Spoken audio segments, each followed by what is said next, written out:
va? Je t'aime. Ouais. Je te dans ton chérie. Bien.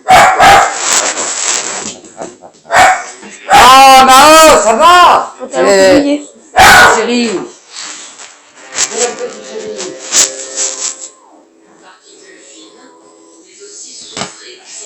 Ça y est, je vais avoir un autre Pokémon légendaire.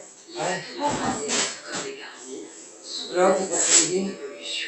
Non, ça va.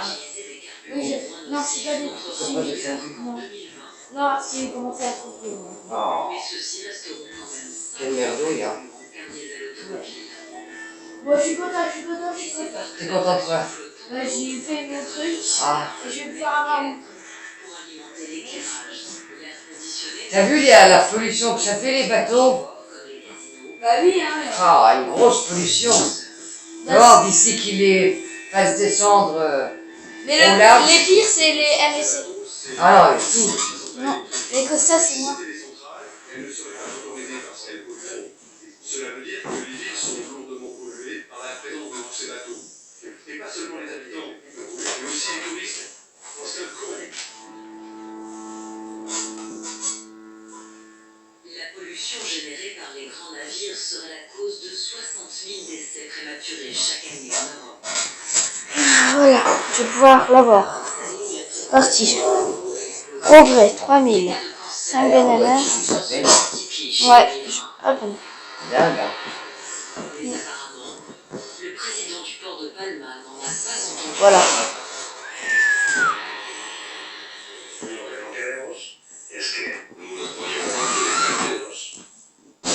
On va mieux? Non, toujours.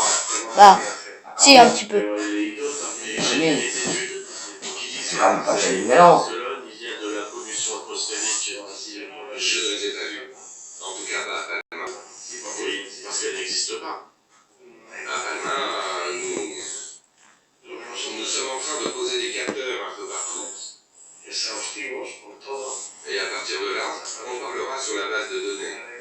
On ne parlera pas avec des approximations ou sous le coup de l'émotion. La logique pour nous serait que cette étude soit faite avant de tout miser de façon aussi radicale sur l'augmentation du tourisme de croisière. Ce n'est pas normal d'évaluer un problème une fois qu'il est là pour savoir si on en veut ou pas.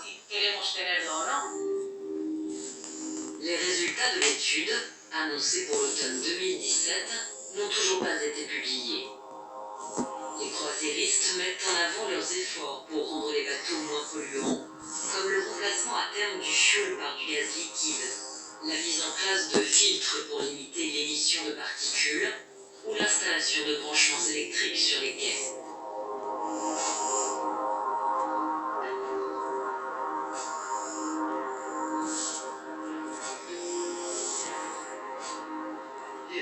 La technologie existe, mais elle n'est pas utilisée. Il y a un énorme travail de lobbying dans ces compagnies et leurs syndicats pour empêcher que les mesures nécessaires soient votées, alors qu'ils prétendent tout faire pour préserver l'environnement.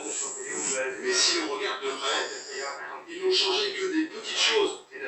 Par exemple, l'utilisation d'ampoules LED. Le plus important, c'est-à-dire le filtrage des émissions de gaz, ils ne le font pas.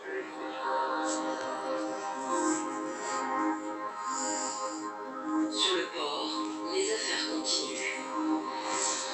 Les travaux ont repris, avec comme ambition d'accueillir les plus gros paquebots du monde. Plus de 350 mètres de long.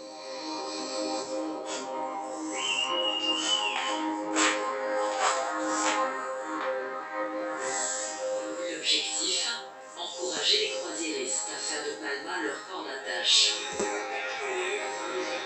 Un port d'embarquement et de débarquement des passagers. Plusieurs compagnies ont d'ores et déjà répondu présent.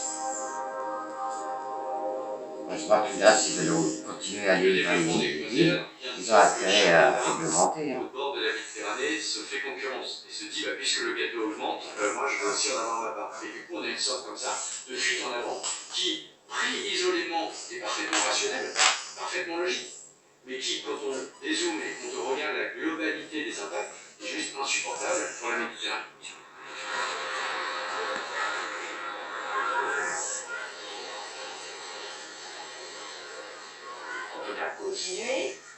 avec une fréquentation touristique qui augmente exponentiellement, les sites ne le permettent pas. Notre système économique ne repose que sur les flux. Je fais rentrer beaucoup d'argent, mais je ne me rends pas compte de la manière dont je détruis mon patrimoine en même temps.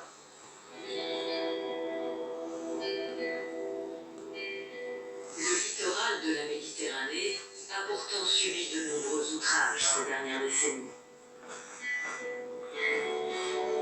Le bétonnage initié par le général Franco a commencé dans les années 60 en Espagne.